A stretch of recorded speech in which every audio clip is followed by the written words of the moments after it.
Hey, welcome everybody. We're super excited for you to join us for our inaugural seminar for the Institute. I'm Abel, I'm a faculty here in the Feinberg School of Medicine. And just bear with me, I'd like to just take 4 to 5 minutes to give you an overview of this new Institute for Augmented Intelligence in Medicine, or I.AIM. So I.AIM launched in the middle of this global pandemic. So much like everybody else, we've certainly faced our share of headwinds. But I'd also argue that there are projects we've been able to do, people we've been able to engage, that we might not otherwise have been able to do under more conventional circumstances. So this here is our statement. You can go to our website and see it. But let me tell it to you much more simply and directly. If you're interested in applying artificial intelligence, machine learning, advanced analytics, or even simple analytics on larger or more complex data sets, our goal is to help you succeed. So our mission is your success. So we've had 5 centers and inaugural centers within the Institute. We have 5 inaugural centers, and they're listed here, ably led by, for example, Dr. Cooper, leading a center focused on computational imaging and signal analytics, one focused on medical education, Drs. Leibovitz and Dr. Green, biomedical informatics with Dr. Justin Starin, molecular analysis with Feng Yu, and then deep phenotyping and precision therapeutics with Dr. Sanjeev Shah. We also have a cross-listed Center for Bioethics and Humanities led by Dr. Kelly Michelson, who's one of our panelists today, which we see as a crucial consideration for any data-intensive projects. Ethics is absolutely central to many data-intensive projects. In order to help sort of advance the mission of the Institute, we've also have the benefit of many, many experts here on campus who are rock stars in their own right. And many of them lead their own individual efforts and their team efforts to advance different domains, whether it be artificial intelligence with Dr. Lowe, data engineering with Mazi, Dr. Michelson in ethics, and Firas Webby with informatics. And all of them, you know, we all benefit from their expertise, their guidance, as we try to get this Institute launched. But everyone's busy, and so we've also constituted a core operational team, which provides that energy, that enthusiasm, that grit to go ahead and launch a new Institute in the middle of a pandemic. And I can't thank this group enough, who have really made a lot of this work today possible. So thanks, Nan, Meg, Tracy, Bill, Andrea, Ted, fantastic work. We've gotten here because of much of your intense efforts. Our focus has really been focused on 4 different domains or 4 goals. So the first one is build the plumbing, but as I've had several conversations over the course of the past year, it's been pretty clear that it's not just building the plumbing so much, it's actually finding the plumbers, because we have a benefit of having lots of expertise here in FSMIT, NMIT, NUIT, and in many ways, it's really about connecting to those existing efforts that are already underway in many instances. There's raising awareness and education through things like the seminar series. This is our first one today. And I hope in a few weeks to be able to announce a new Big Ten Augmented Intelligence Bowl competition, which will allow us to engage our colleagues, similar colleagues at other Big Ten schools. And this year's focus for this competition will be focused on health disparities, which we think is absolutely critical as we move forward. But probably the most important thing that our group is going to be able to do for advancing augmented intelligence is a focus on building community. So, you know, we're very lucky here on campus in that we have fantastic faculty in engineering, medicine, healthcare quality improvement, law, business, you name it. We've got an abundance of expertise. We've got energetic trainees and students. We've got a successful and rapidly expanding healthcare system. We've got innovative industry partners. I'm absolutely certain that if we can just simply organize and make within this ever expanding community of experts, that we're going to go far and we will succeed at our mission. To that end, we've created a new medical student interest group. I think Dr. Leibovitz and Dr. Green are leading that. We've also constituted an external advisory committee with experts from industry as well as from professional societies. And we're also partnering with other exciting initiatives that are related here on campus. Things such as Chris Hammond and his group's AI at NU initiative and other related efforts within the health systems. I mentioned FSM, NM, NU. They're doing a ton of great work. If we just work together, we will go far together. So if you'd like to learn more about us, you can come to our website. You can sign up for membership, tell us a little bit about yourself and your interest. If you have any trouble finding the website, we'll put the link, or you can just Google us, which everyone does anyways. So speaking of Google, I'm really, really excited today to be able to announce our first speaker today, Aashima Gupta, who has fought through what sounds like really a lot of like turbulence and some sort of storm happening in California to drive all the way over to where there's actually an internet connection in California, and hopefully that'll hold up. She's the Director of Global Healthcare Strategy and Solutions for Google Cloud.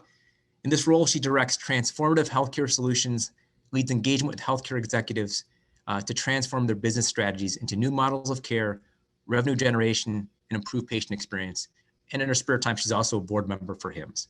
So please join me in welcoming Aashima Gupta. Thank you, Abel, and thank you for having me here. Truly honored to be able to be here and being at the inaugural event for the Institute.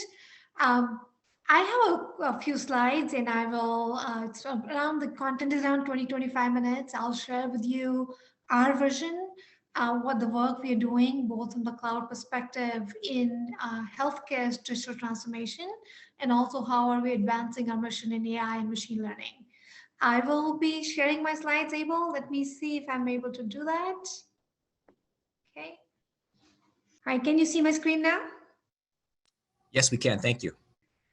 So let me begin by sharing what Google is. We are a consumer company. A lot of you use Google both in your daily life as consumer, be it Google search, maps, YouTube. From healthcare perspective, 1 in 20 searches we see in Google are healthcare related. 11% of health related search queries are around symptoms.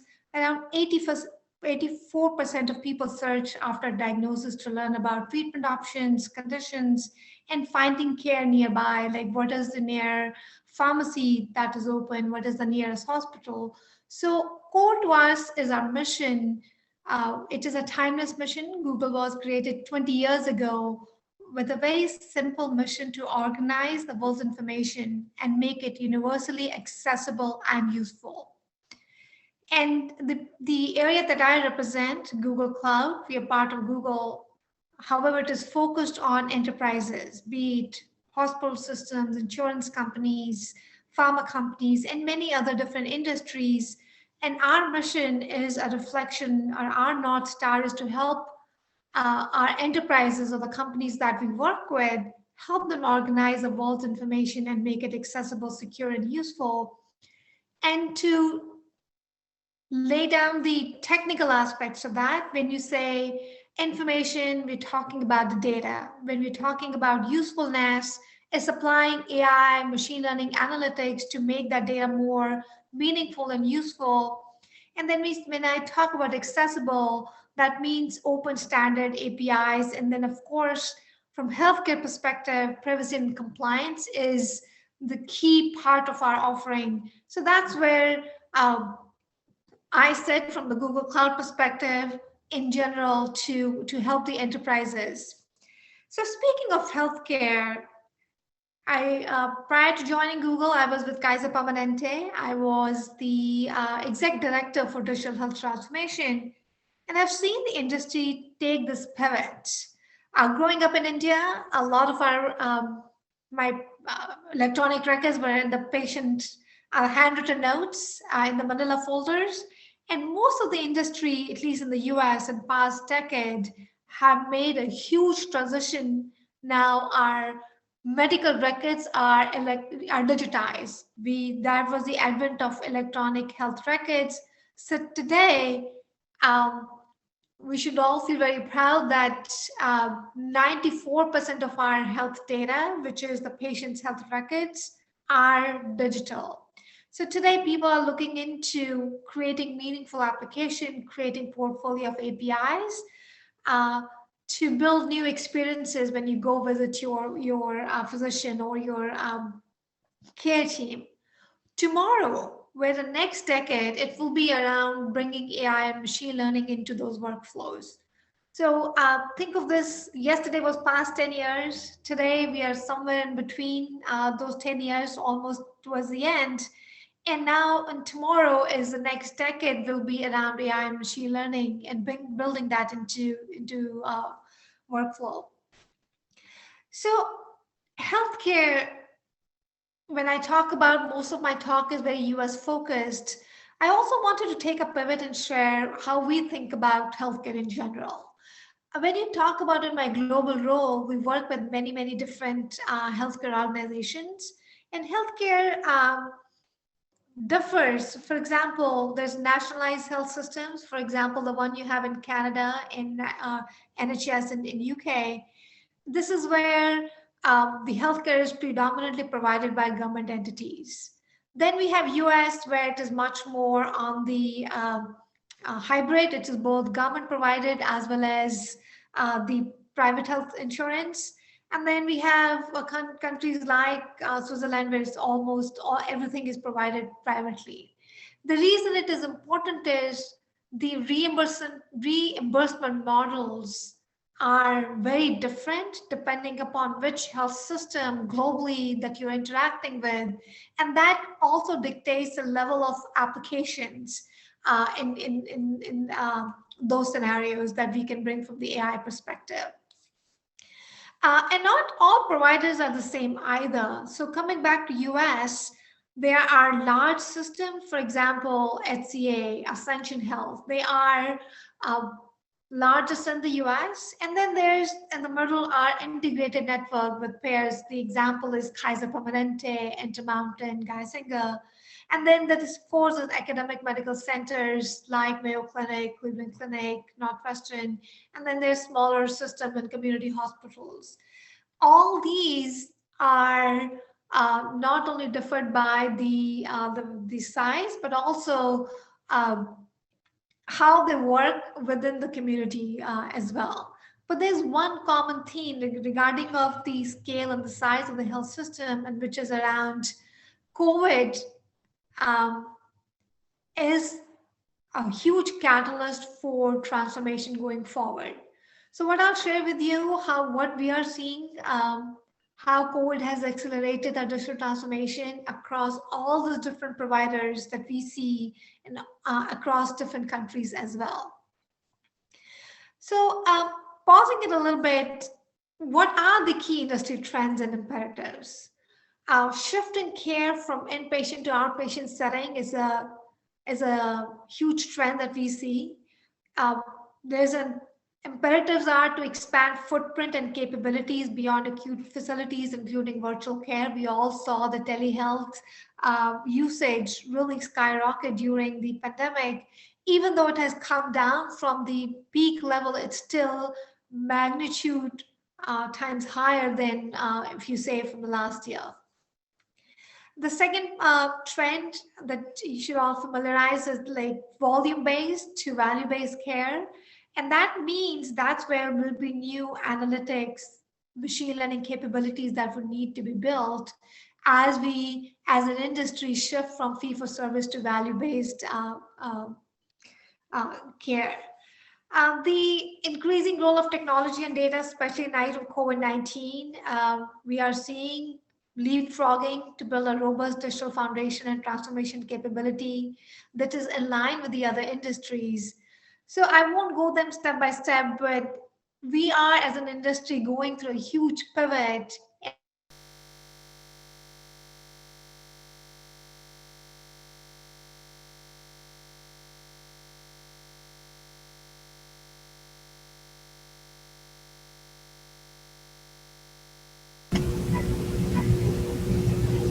That is the need of the hour and moment we need to really capture and seize. So what are the tools that are available to the healthcare industry today? I would say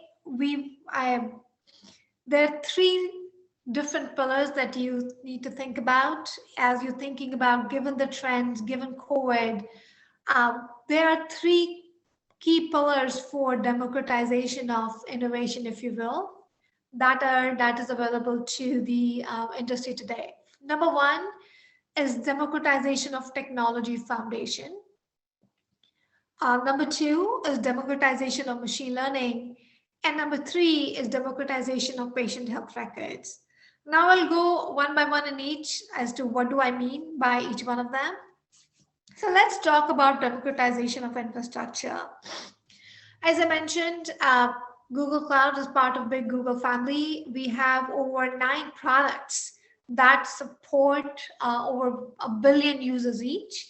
While the scale is important, the other important part here is what we had to build the infrastructure for our product is the same infrastructure now available to anyone around the globe. So you don't really need to be in Silicon Valley or being part of Google to avail the scale and the infrastructure that is available to you. Now, this is really, really powerful when you think about innovation, when you think about democratization. This is what cloud does. It provides and lower the barriers by bringing the same tooling technologies to everyone around the globe. And not just the infrastructure, we are continuously building, investing, engineering and products, and building on top of it the healthcare specific tools. And I'll share some of them today. But healthcare as an industry has some very unique requirements, starting with HIPAA compliance, security, and also healthcare standards differ. A healthcare system today leverages many different vendors, many different formats. For example, when you talk about X-rays, MRIs, when you're thinking of applying AI in imaging, it's a completely different format than the medical records, which are either in ETL 7 or FHIR. So we are teaching the cloud, the language that healthcare speaks, and those APIs, pipelines are available for you to use in your workflows as you're building about the tools and creating the innovation on top. I would encourage you to take a look at that. This is where, again, speaking of the theme of democratization, you have the infrastructure, you have the tools and the pipelines that speak healthcare native language and support, which is available to you. And of course, the industry certification, ISO, HIPAA compliance. We understand and recognize the need for sensitive PHI information and have the third-party audits. So we've done our part to make it easier for you to embrace the cloud in a more secure and compliant way. So that, when I talk about, is more on the infrastructure democratization side. Now, let me talk about the second big pillar that is available to you, which is around democratization of patient health records, or what I call interoperability. As I talked, the given trends, given external pressure, they are forcing health system to transform their system and processes both internally and externally. And these pressures play out against a backdrop of healthcare data that is outgrowing legacy infrastructure and must be kept secure. So if anything that COVID has done, it has shed light on how today, when we talk about harnessing information to support total health and wellness, from a patient perspective, the data is in multiple different silos. When you talk about the personal omics versus your medical records, your social data, your contextual, where you live, your zip code, your demographics, your behavior data, all that is, even today, it's very hard to combine that different data in service of the patient.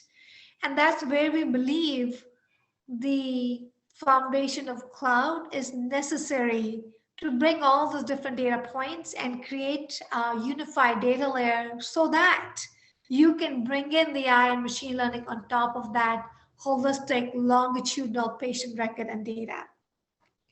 As I mentioned before, COVID has shed light on healthcare disparity, and if any COVID lessons is learned in the future, the one I would hope that would stick is to really look into the total health and wellness from the individual and person-centric health, and in combining and taking that into account for the new interventions, for new public policy, for new research, and this digital infrastructure. We believe cloud and AI will be central component of building that. Um, this is a geeky slide, but very representative of how we see when we interact with the world. The bottom slide is your system of records where your data silos exist. The top are the new application that you're bringing into the workflow. And we believe cloud and AI can help bridge the gap from legacy to what needs to be built from the innovation standpoint. However, as I mentioned, the truth about healthcare data is pretty complicated. When you talk about EHR, imaging, genomics, social variables, there are some existing standards. There are some new standards that are yet to emerge, like wearables. And we believe that's where our tooling and data exchange will be crucial, because healthcare data is specifically in unstructured and very, very difficult to analyze. So take an example of application of AI in healthcare is healthcare NLP, where today there's still number of faxes, documents, PDFs, still very much part of the clinical workflow. Now, how do you do that at scale to extract data from those faxes or those PDFs and create the longitudinal record? That's a good example where we are creating the building blocks like healthcare NLP to help with that, both getting the structured and unstructured data and combining it. So when we talk about the infrastructure or what is available to you, I talked about the Google Cloud Platform. And in addition, we have the AI platform core and components that are available to you to really look into combining, think of them as building blocks in computer vision, language understanding, and conversation, which is voice. So talking about vision, understanding the content of an image, classifying your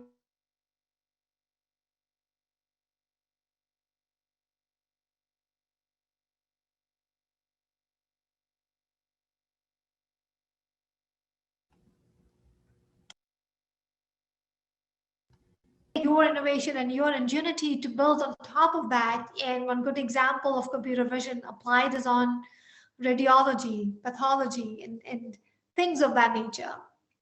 Then we're talking about language. I talked about PDFs and faxes and extracting information.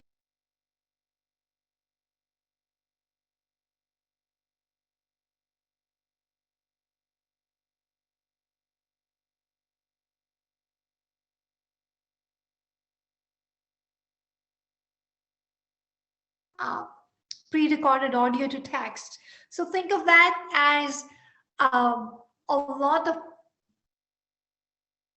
assets that are available at your disposal to build that. When we were discussing the panel, one of the things that Abel wanted me to touch upon is when we talk about cloud, the bar is pretty high in terms of patient data and its safety, and we understand that. And our commitment to you and to the industry at large about protecting your data, we have 7 trust principles, which I want to highlight.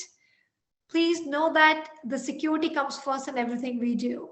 We promptly notify if you detect a breach of security and that compromises your data. And you also own the controls. So one of the things that is often asked of us is, hey, the data is in the cloud. Does it mean it's less secure? Who has access to the data? So we have taken this very seriously, both from the security and trust perspective, and have published these principles. And to ensure that we are doing our part to make sure cloud is secure and a trusted place for you to build your applications and store your data. And one thing that comes up often is we never leverage that data. Absolutely not for advertising, because Google, as a bigger consumer company, has many different businesses. But the place that I'm speaking from, Google Cloud, there's a very huge, stringent, non-breakable firewall. And think of this as a vault where data resides, and we abide by this principle. We have third-party audits and verifications to give you that comfort about knowing that security and privacy is a top concern, and you can leverage cloud for that, your data loads. So now with that, let me share with you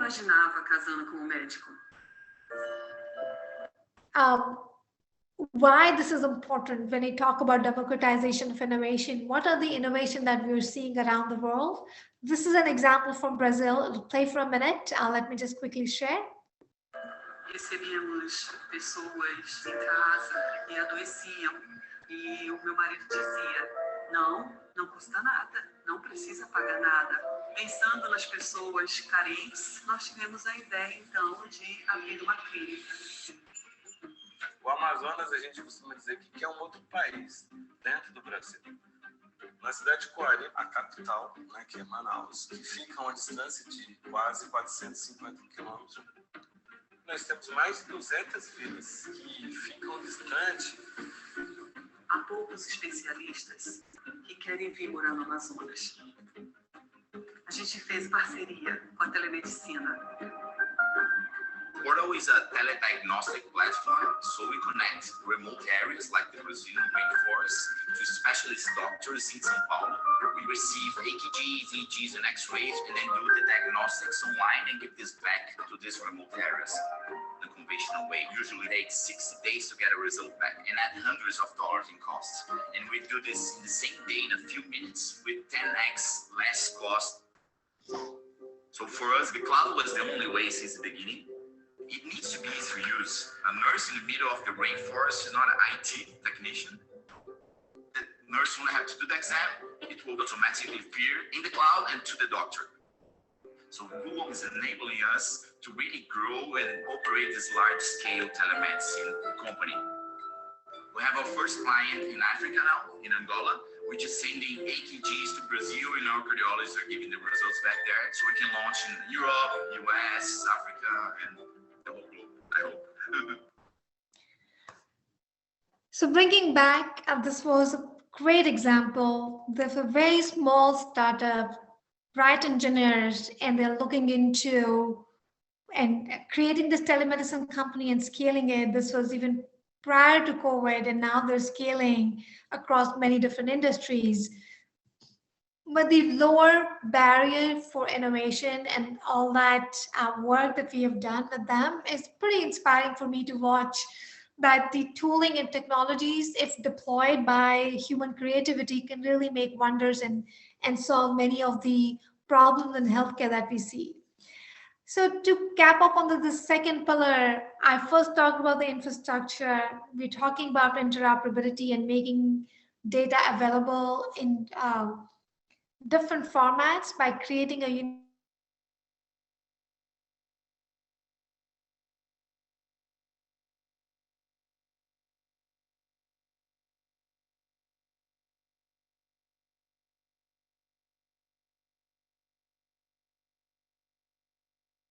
Brazil. And we're also leveraging FAIR as a standard. It is becoming the global standard to help exchange data interoperably. And managed services approach to API, analytics, and AI will dominate. And AI has proven that it is the microscope of the future. So with that, now let me shift gears and talk about the third pillar, which is democratization of AI and AI.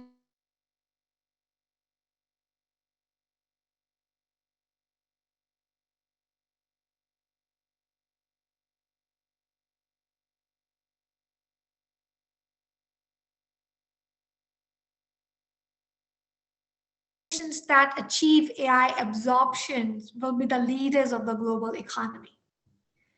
So when we look into next decade till 2030, we are right here around 2020, and this is the global GDP impact by the effect of AI in trillions.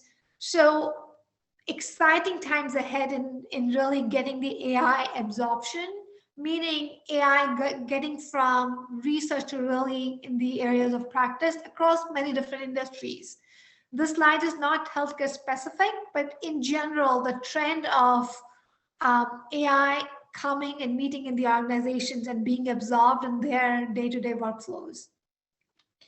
Soon, applications that are not AI enabled will feel broken. People will get to expect intelligent, smart experiences. Citizen data scientists will grow 5 times faster than professionals. And given your institute, I am sure we will see, and I'm confident, a lot of innovation from like-minded people like yourselves in growing.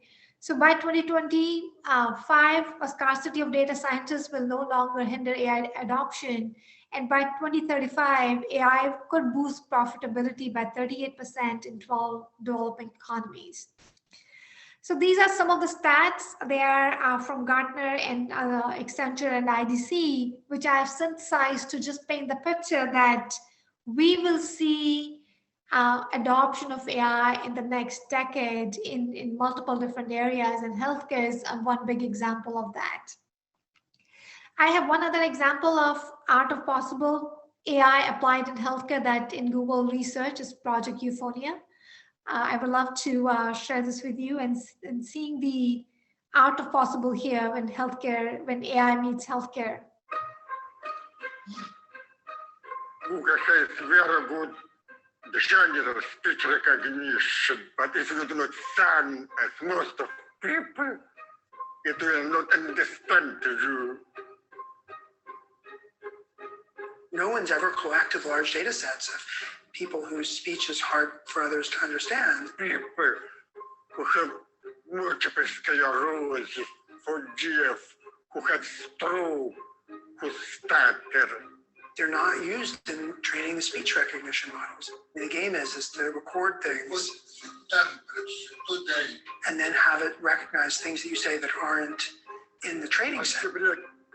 Dimitri recorded 15,000 phrases. It wasn't obvious that this was going to work. He just sat there and he kept recording. We need to make all voice interactive devices be able to understand any person who speaks to them.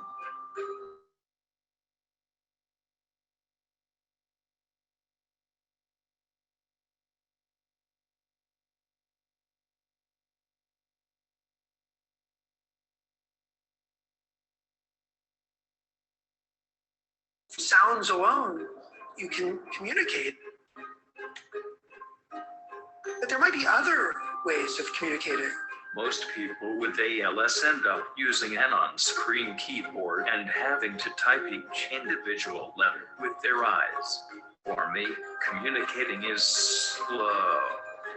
Steve might crack a joke and it's related to something that happened, a few minutes ago. The idea is to create a tool so that Steve can train machine learning models himself to understand his facial expressions.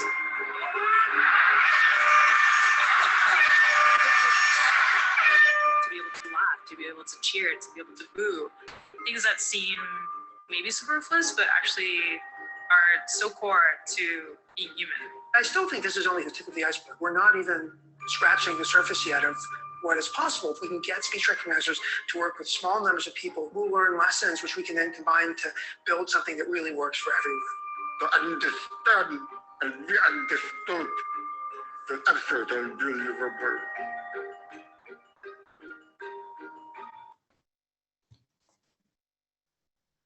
Hopefully you all enjoyed the short video to see the possibility ahead as much as I did. However, we are at the very beginning of applying AI in healthcare. There are many opportunities ahead in clinical images, ophthalmology, pathology, and many other types of healthcare data. And one other example I wanted to share was the diabetic retinopathy. It is the fastest growing cause of blindness. By 2040, 642 million people with diabetes will have diabetes. And one of the big problem with diabetes, especially in countries like India, is a diabetic retinopathy disease. It is a reversible eye condition. And in India, there's a shortage of 127,000 eye doctors. And 45% of patients suffer vision loss before their diagnosis. And regular screening in these cases is key to preventing blindness.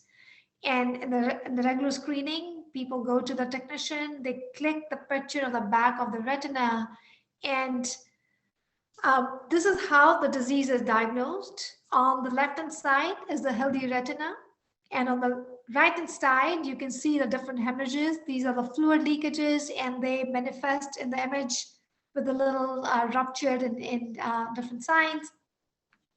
And the disease has scale, like from no to mild to moderate, and so on and so forth. And these hemorrhages in the picture of the eye retina was something our Google AI researchers tried to look into. Can we detect the presence of a hemorrhage on the retinal fundus image?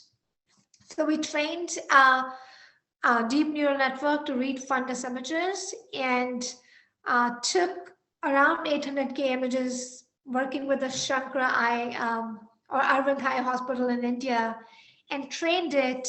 And the results were, we had over about 880K different imaging, 54 ophthalmologists, and a labeling tool and labeling, because the ground truth is important to label, given as fundus image, what is the severity of the disease.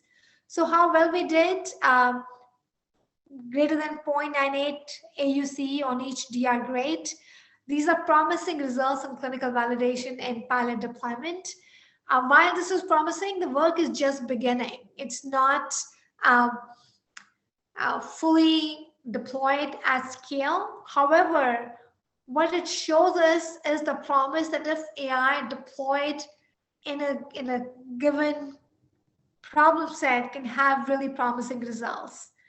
So even when available, one of the complexity here is, as I mentioned, there are 54 ophthalmologists. If you look into this grid, even when the ophthalmologists were grading the image and the why the ground truth matters, when you look into the grids which have the same color, that means all 54 ophthalmologists agreed on the grade of the retinal image and said this is a severe disease or a mild disease or a things like that. And there was disagreement. So only if you see, when humans are looking into the images, we are also inconsistent. And model was 0.98 AUC. That means there's a promise where a machine can help assist the ophthalmologist who's treating, not completely. So that's what we are seeing. The promise of AI is more when we are in the assisting the pathologist in the practice. And the opportunities ahead are joining and learning across modalities, right? I talked about ophthalmologies, but combining that with pathology, your patient record, genomics, we will see a lot of promise in taking that work forward. And the cross modality and cloud and AI will be a huge component of bringing this cross modality data lake and starter of the work there. So with that, I'll come to the end of my presentation. I'm sure I went a little over. My ask of all of you is the world of healthcare is filled with disparity.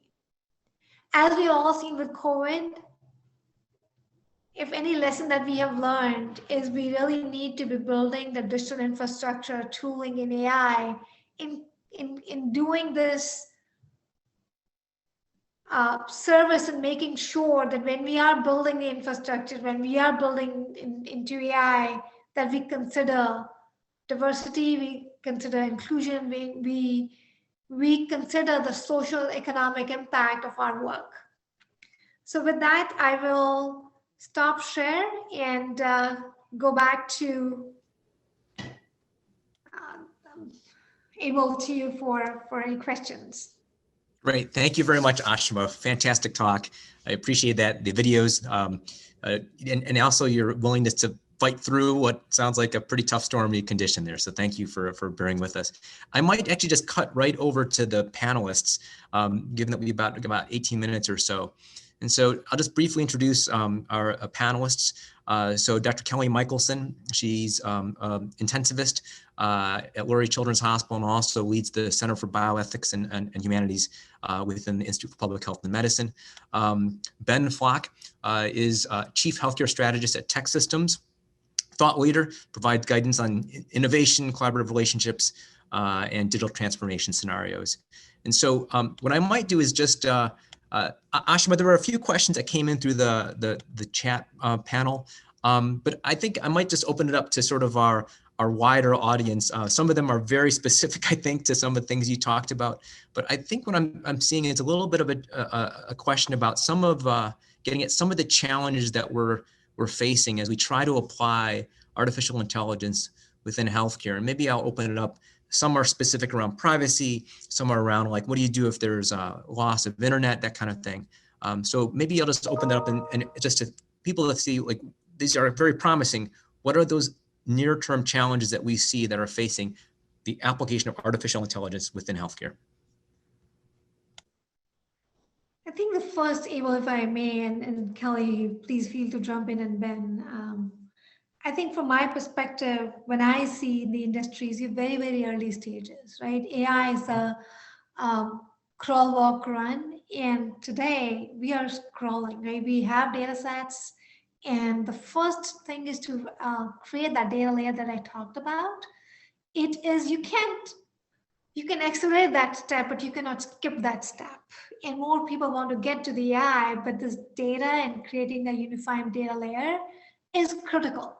And I would say, to me, that is the first and foremost challenge that most health system and AI researchers face, is how do they make sense of that data? And that's where I believe we are humble enough to kind of serve in the industry in creating that infrastructure for you and take advantage of those.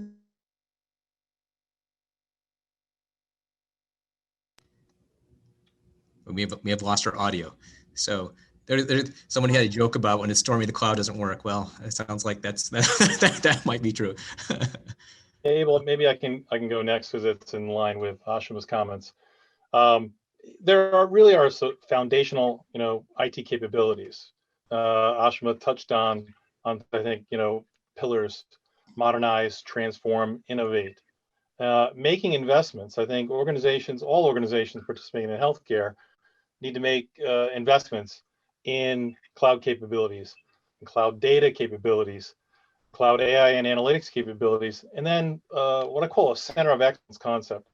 You've got you're supporting decentralized entities, academic, professional, and to facilitate AI and the promises and benefits. I think as an IT service provider, we have a charter to what we call enabling a center of excellence. Set up an on-demand capability environment for researchers, scientists, medical professionals, apps, tools, data, so on, to be able to go across organizations, to be able to work on sponsored initiatives around cancer research and so on and other things, and to focus on the job of science and research and innovation. And I think we're committed to that, and I think Google certainly is. And what to do to simplify that, because those are table stakes to me. We can talk about AI and the narrative around it and all the challenges around trust and ethics, but in order to really sort of facilitate progress, everybody sort of has to have a level playing field. And I think that investment to what we call these foundation capabilities is critical. Great, thank you. Kelly?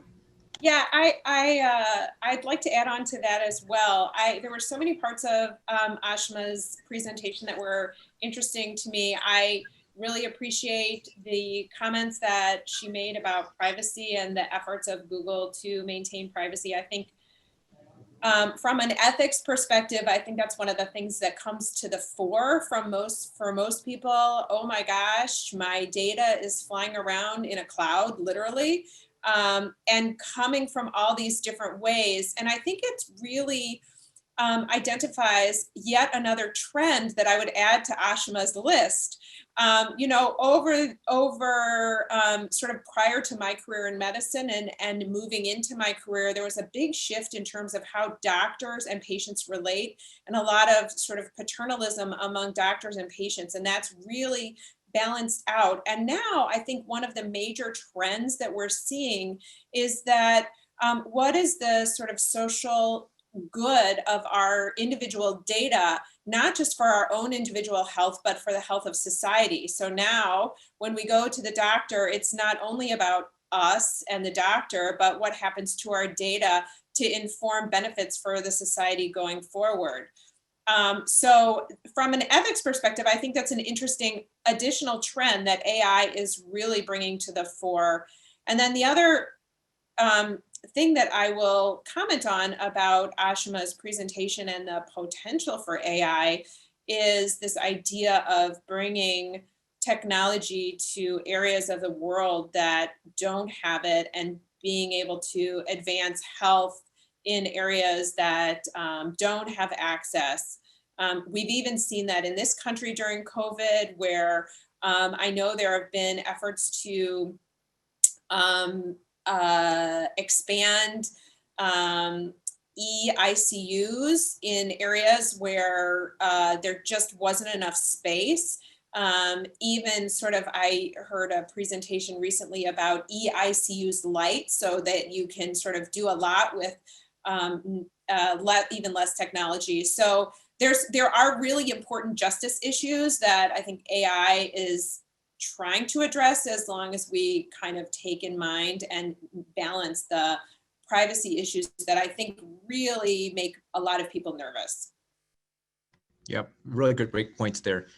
I'm looking at the chat box, and there is two questions that sort of got upvoted a little bit. So one question from Jay was, from a consumer of healthcare perspective, data sits with our primary care providers, health insurers, various different stakeholders. How do we work on creating a single source of truth and data integrity to enhance care delivery? And so that's a question for anyone, really. Yeah, I think, Abel, I will, hopefully you guys can hear me okay.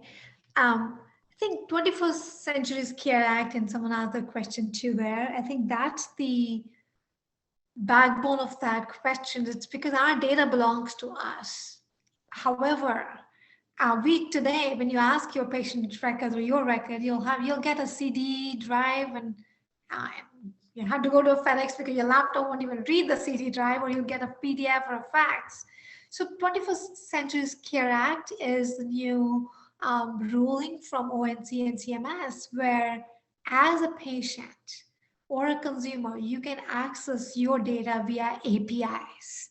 It is, once, I think the one deadline is 2022, another is 2021, and that's the core, that our data belongs to us. And that rule, once it is enacted, that means through an API, and I can take my images and share with Kelly, and she's doing a good research, but I am in full control of my data. I consent how and when the data will be used.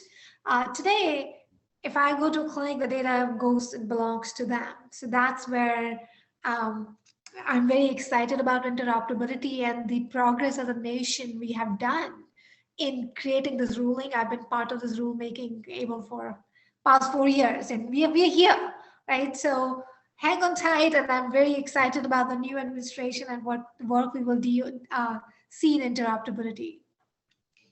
Great, thank you. Other thoughts? Yeah, I think it goes beyond just my data, the patient's data. It's patients like me, and how AI applies vast amounts of data across vast demographics and start to use it for early detection and diagnosis. Prevent the whole system is really triggered on an episode.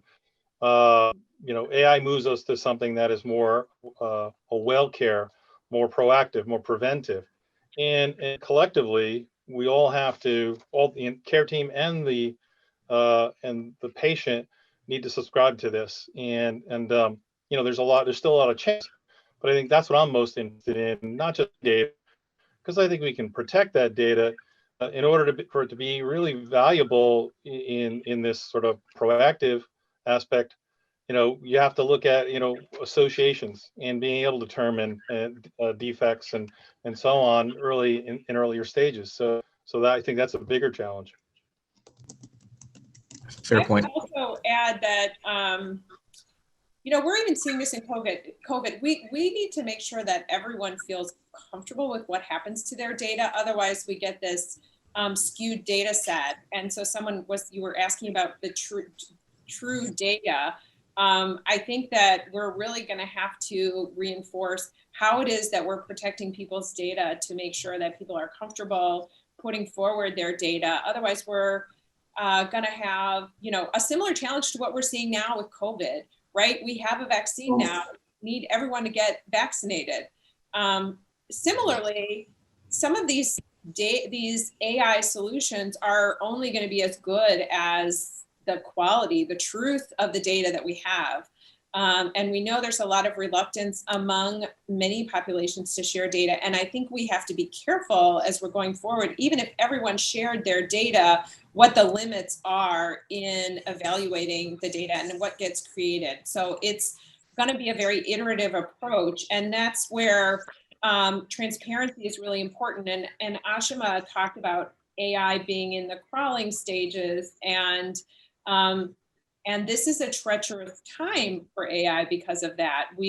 I think there needs to be ownership when things aren't going well and redirection as that happens, because it's bound to happen. When you're crawling and trying to stand, you're going to fall down. So just to keep all those things in mind is really important. Great. Excellent point, Kelly. Yeah, I think that's why earlier on we had to publish our trust principles, right? It's incumbent upon us to raise that awareness and show that how serious we are. And we had trust principles, but now we had to make very specific for healthcare, and we shared it very widely and openly. So that transparency is going to be key.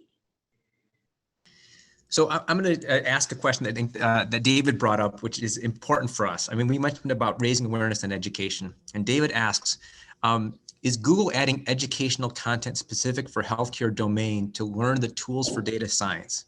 If so, and this gets at the wider question, how does academia and industry collaborate effectively?